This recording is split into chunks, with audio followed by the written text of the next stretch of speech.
Based on the footage that you've been able to see of the plane crash, how does a plane end up inverted on the runway? Well, there were other reports. There was a report saying that the bank angle was unusual, but I'm not sure if that's true. I saw one video. I don't know if it's authentic, where it looks like the airplane was going along the runway in flame, and then probably the roll happened at the very last part of the trajectory. But again, it was a very fuzzy thing, and these are the kind of things that make it difficult. But in the fullness of time, there'll be a good video, and there'll be along with the flight data recorder, will tell you exactly what the airplane did, what the dynamics were that led to this accident. How common is this kind of crash on landing? Well, crashes themselves are not common, really. And compared to years and years ago, there's an exponential curve down to, very heading towards zero. It never will get to zero, but the number of accidents happened over the years has decreased remarkably.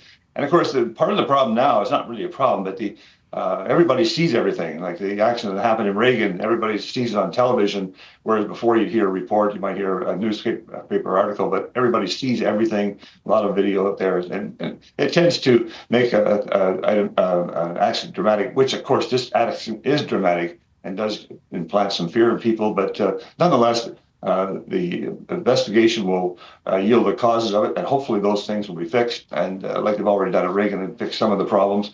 But these are the things that investigators do. They find out what the problems are, why things happen, what the deficiencies were, and then put some sort of safety action in there that hopefully will stop it and, again, keep the accident rate low where it should be. A lot of the conversation has been about weather and what role weather might have played in this particular crash. Do you think the strong winds, perhaps the slippery conditions on the runway could have contributed?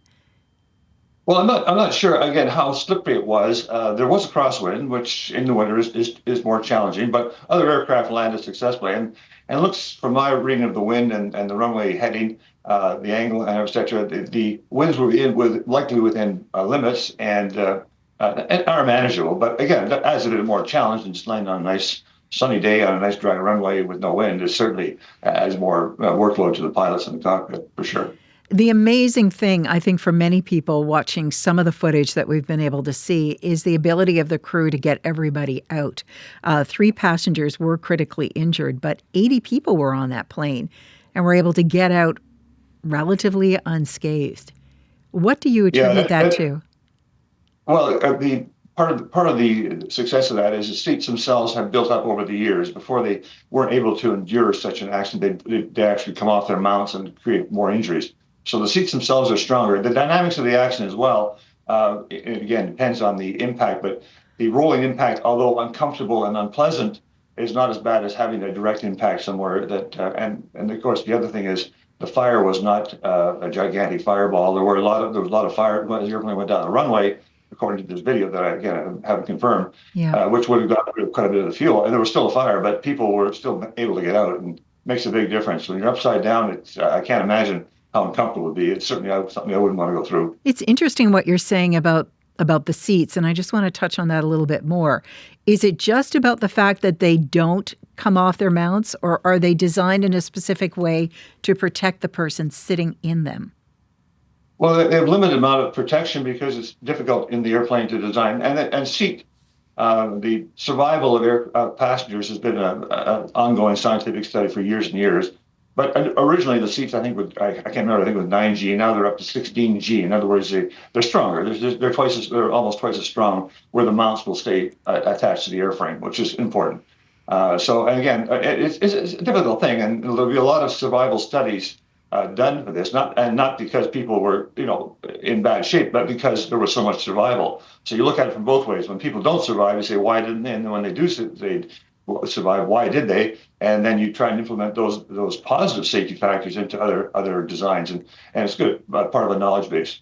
There's going to be an investigation, of course, into how this happened, as you mentioned. In terms of that process, the plane is still on the tarmac. What happens next? Well, the investigation will include inspection of the aircraft to see how it was damaged. They'll check things like whether the wingtips damaged, were the wings the first thing to hit, which I don't think they were. And also they'll do in this particular case, it's important to look at where the wreckage ended up. where were the wheels, where were the main wheels, where were the various parts of the component, which will help us figure out where it was. Again, a lot of this stuff will be answered by, if there is a good video, that'll answer a lot of those questions, where what Right. things came out when they did. But of course, the flight data recorder, I'm sure, is already on the way to Ottawa, as will the cockpit voice recorder. Because the aircraft is in such a position as it is, it's not difficult to get that particular device for analysis. And once that happens, a lot of the dynamics will be understood, and then again and then the other things, like what the crew was facing, what was the runway condition, actually will be more items of investigation. Now, the investigation has a team, and the whole team will be led by an investigator in charge, and they'll have different subgroups depending on the type of accident. In this case, they'll have an operations group, they'll have a airport group, they'll have a survivals group, and they have other groups related to the detailed areas of investigation that need to be done. And the participation of the Americans will be there, because it's an American registered aircraft. The country of the operator is Canada. The U.S. Excuse me, and according to Annex 13 of ICAO, there's this group investigation, which is a very useful process and will happen, I'm sure, quite successfully. So much work to do, but I do appreciate you breaking it down for us. David, thank you.